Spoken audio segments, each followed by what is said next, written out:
Uma boa tarde, estamos iniciando o estudo da série psicológica de Joana de Ângeles. Nesse feriado de Natal, renovando votos de um Natal de muita paz e um próspero ano novo a todos aqueles que nos estejam acompanhando pela internet. Hoje nós iremos abordar o tema o self imortal.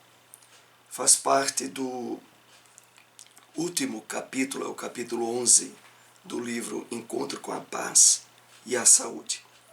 Vamos então, primeiramente, um breve comentário de uma mensagem do Espírito Emmanuel. Extraído do livro Cartas de Paulo, o Evangelho comentado por Emmanuel. É uma referência à carta dos Hebreus, capítulo 13, versículo 10. Essa parte da carta dos Hebreus ela é bem sintética, esse versículo que diz: temos um altar.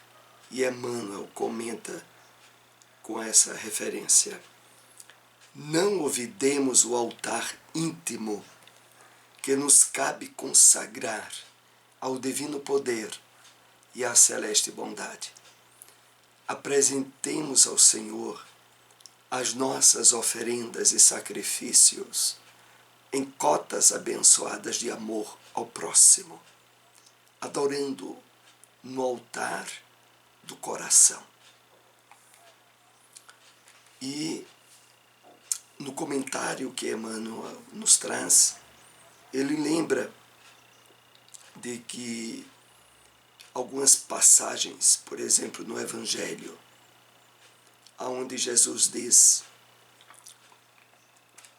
à mulher no poço de Jacó, de que tempos viriam em que os verdadeiros adoradores do Pai o adorariam em espírito e verdade. Mais adiante, o apóstolo Paulo expressa na carta aos Hebreus de que temos um altar. E não é mais um altar de pedras, nem feito pelas mãos do homem. Esse altar, e aqui vem o texto de Emmanuel, não olvidemos o altar íntimo que nos cabe consagrar ao divino poder e à celeste bondade que está em nosso coração, em nosso sentimento, naquilo que de fato nos envolve em atitudes, em palavras, em ações. Apresentemos ao Senhor as nossas oferendas e sacrifícios em cotas abençoadas de amor ao próximo. A apresentação que Emmanuel agora nos traz, no entendimento expresso da consagração a esse altar, é proveniente da nossa real vivência na caridade, sob os mais variados aspectos. E é nesse enfoque que aqui nós somos chamados a analisar a substância que compõe os nossos sentimentos, os nossos pensamentos, em verdadeira adoração no altar íntimo de nós mesmos. Vamos então, com esse breve comentário, iniciar o nosso tema, o self imortal.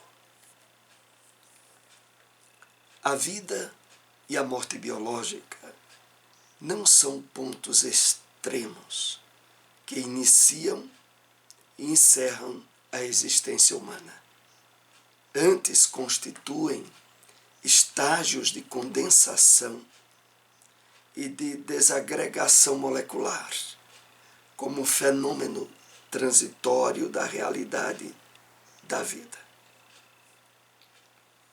Então, o entendimento real de que vida e a morte biológica não são pontos extremos que iniciariam e encerrariam a existência humana é fundamental. Lembramos aqui que no entendimento que estaremos trabalhando desse tema de hoje, é importante também o tema anterior que já se encontra no nosso canal no YouTube. E logo após o estudo de hoje, restará apenas um item para concluirmos o livro Encontro com a Paz e a Saúde. Mas aqui, voltando a esse slide, Joana aqui nos convida a perceber diante do entendimento da imortalidade da alma, referido no nosso estudo anterior, onde provas irrefutáveis, fora do ambiente espírita propriamente dito, como as provas da EQM, das terapias de regressão de memória, deixam evidenciado que o espírito, em termos de individualidade, não nasce com o corpo e muito menos morre com a desagregação molecular, como aqui Joana nos chama a reflexão. Antes constitui estágios de condensação e desagregação molecular, ou seja, o espírito como realidade não está submetido em termos existenciais, a haver ou não agregação de partículas ou de moléculas. Ele atua e é existente, que é atuando no campo fisiológico, no campo espiritual. Então, finalizando, Joana diz assim, de que essa condensação ou desagregação molecular são fenômenos transitórios da realidade da vida biológica. O contrário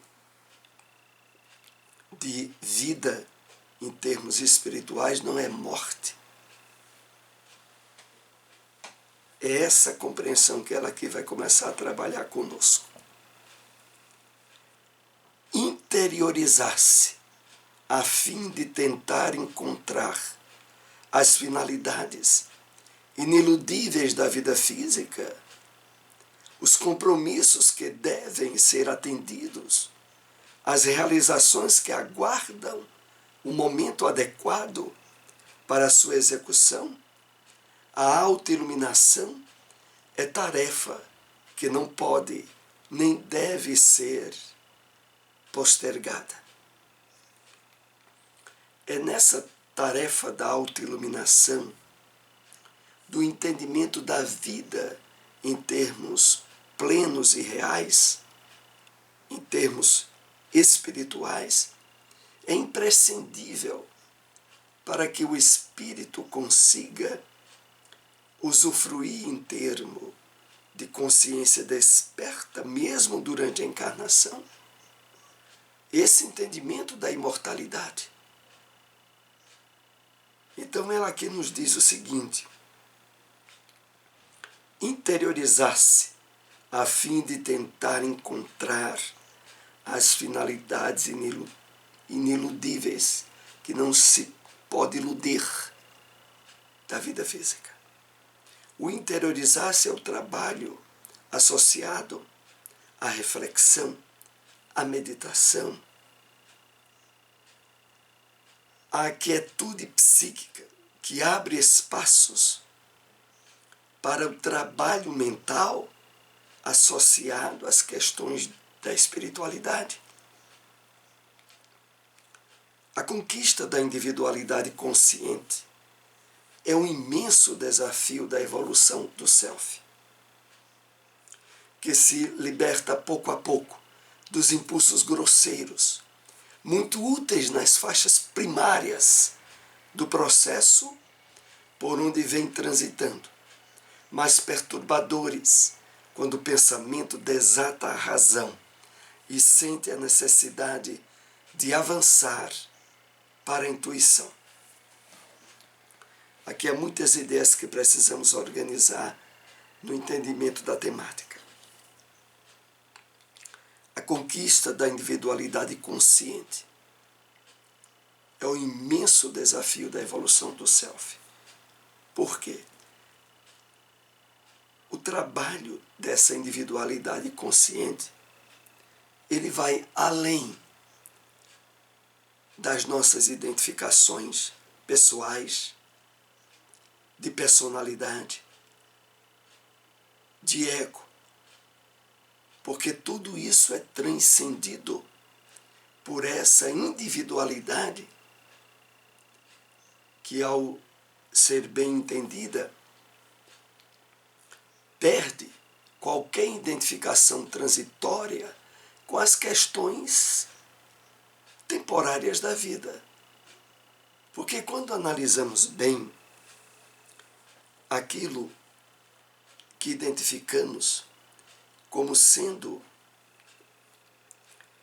harmonizados com a nossa personalidade, com o nosso caráter, o gosto por certa música, o gosto por certa arte, por certa identificação religiosa, inclusive, muitas das vezes são o resultado do convívio social. Vieram a nós como coisas emprestadas. Não vieram como identificação espiritual mais íntima. Na verdade, o trabalho de evolução do self, do nosso eu profundo, vai ganhando espaço e alicerce na medida em que nós transcendemos não só as questões materiais, mas também as psíquicas associadas à personalidade. Por isso, no texto diz que se liberta pouco a pouco. Quanto maior dose de espiritualidade estejamos trabalhando conosco, maior desidentificação com os fatores materiais e de identificação pessoal, que se liberta pouco a pouco dos impulsos grosseiros, muito úteis nas faixas primárias do processo. No trabalho inicial de despertamento do self, primeiramente a superação dos impulsos grosseiros, né, das tendências instintivas, conflitivas que trazemos do passado, muito úteis nas faixas primárias do processo, mas que agora se tornam perturbadoras, quando o pensamento desata a razão e sente a necessidade de avançar para a intuição. Então, agora em que o trabalho com a inteligência, o trabalho com a razão vai se intensificando, abre-se o degrau posterior, que é aquele relativo à intuição. As ideias ao conhecimento que nos vêm através da intuição. E isso só vai se ampliando na proporção em que o nosso eu profundo, o nosso self, vai se impondo, vai superando desde os hábitos e condicionamentos trazidos do passado, as tendências instintivas e a identificação maior com a essência espiritual que trazemos. O estado luminoso, para ser alcançado, exige esforços contínuos. Estivemos falando um pouco sobre esse estado luminoso em estudo anterior. E que lembramos aqui é a característica da identificação espiritual com o sagrado, com aquilo que nós trazemos do Cristo interno de forma mais intensa. Exige esforços contínuos, rompendo as cargas emocionais mais fortes, decorrentes da animalidade existencial, de maneira que a realização da paz dinâmica e efetiva se torne vitória pessoal libertadora.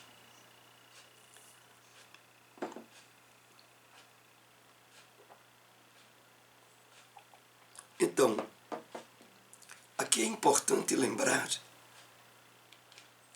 que a conquista desse estado luminoso de espiritualidade plena é sinônimo também de autoiluminação.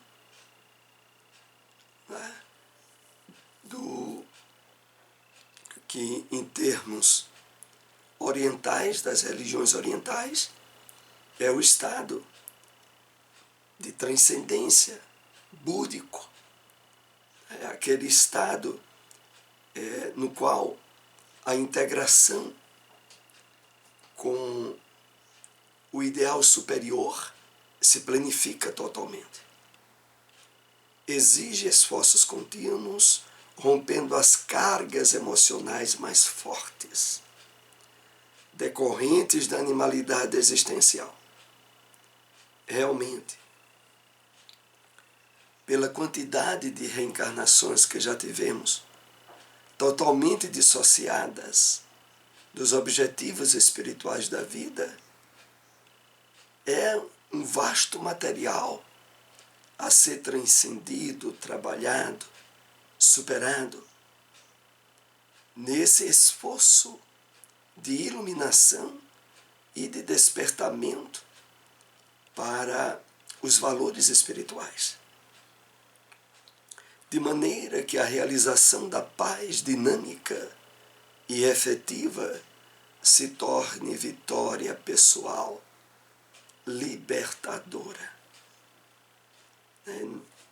Esse entendimento final que Joana nos traz é para que percebamos bem que nesse esforço, nesse trabalho de iluminação, há um benefício em termos de plenitude, de liberdade profunda, de identificação com os ideais superiores, que é um prêmio mais do que valioso que poderíamos conceber a esse esforço de transcendência em relação ao nosso passado. O pensamento assim, como a inteligência e a consciência, são expressões do self imortal, que as neurocomunicações transferem para o mundo externo, facilitando o intercâmbio entre os indivíduos. Então aqui é muito importante estarmos conscientes e lembrados de que o pensamento, inteligência, consciência são todos expressões do self imortal. Não são expressões do corpo físico, condenado à desagregação molecular, nem do cérebro, que também está, o cérebro físico. Quando mais adiante ela diz que as neurocomunicações transferem para o mundo externo, facilitando o intercâmbio entre os indivíduos. Então, utilizamos o pensamento, a inteligência, na relação social, como espíritos encarnados, mas a substância a qual eles são compostos e se tornam realidade são de ordem espiritual. A temporalidade da existência humana engrandece-se, agiganta-se no rumo do infinito, além da forma, das circunstâncias, dos fatores de perturbação e de paz, inspirando novos programas de felicidade, sem jaça, em face da imortalidade do self.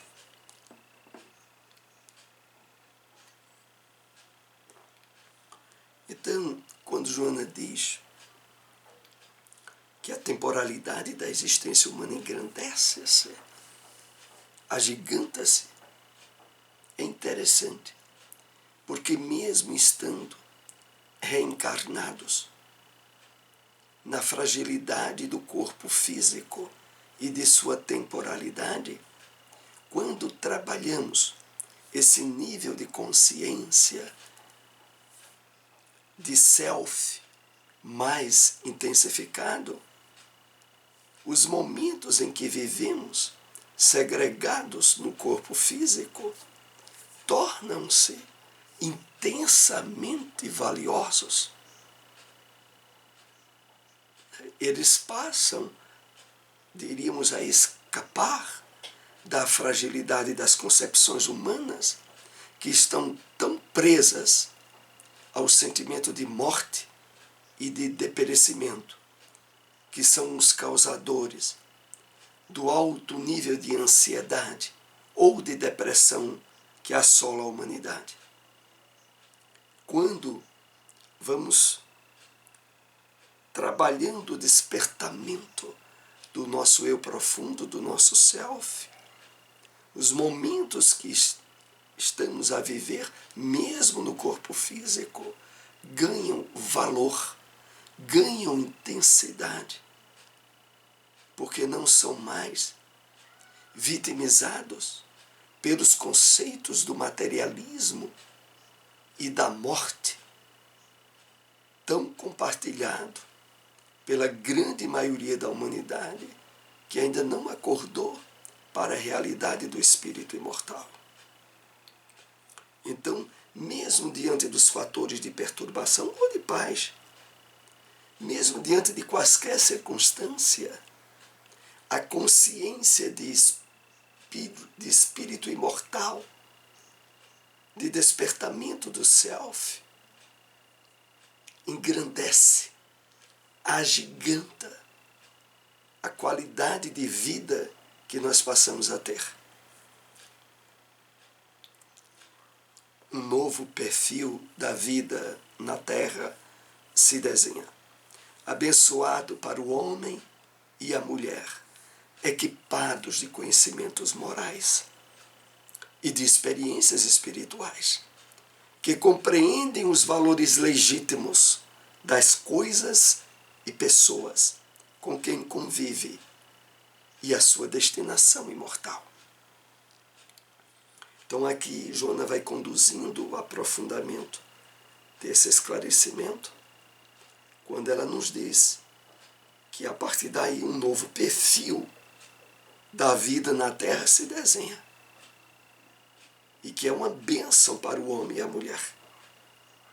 Agora, equipados dos conhecimentos morais e experiências espirituais que lhe dão as convicções de imortalidade, que compreende os valores legítimos das coisas e pessoas com quem convive,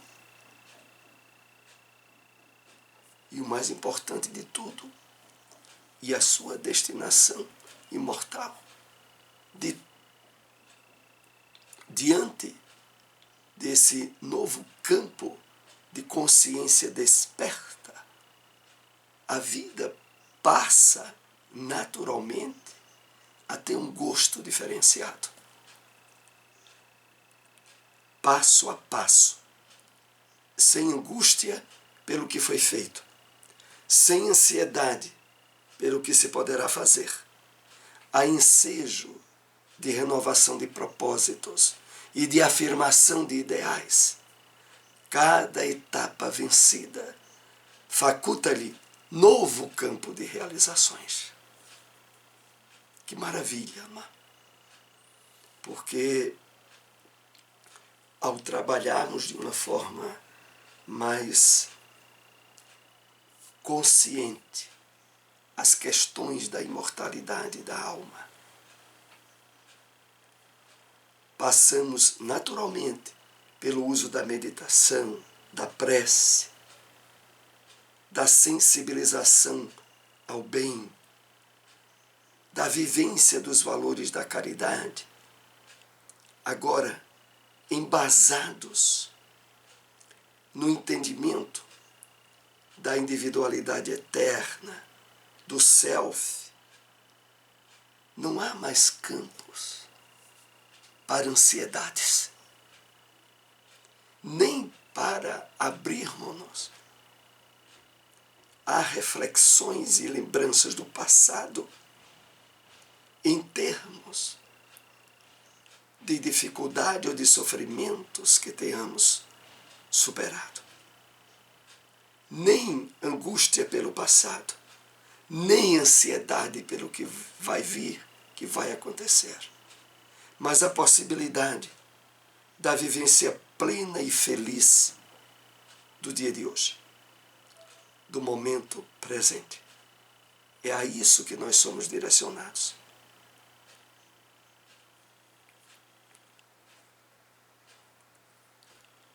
A morte vencida pela realidade oferece magnífica paisagem de conquistas siderais. É bem provável que por essa razão o apóstolo Paulo exclamou: onde está, ó morte, a tua vitória? Onde está, ó morte, o teu aguilhão?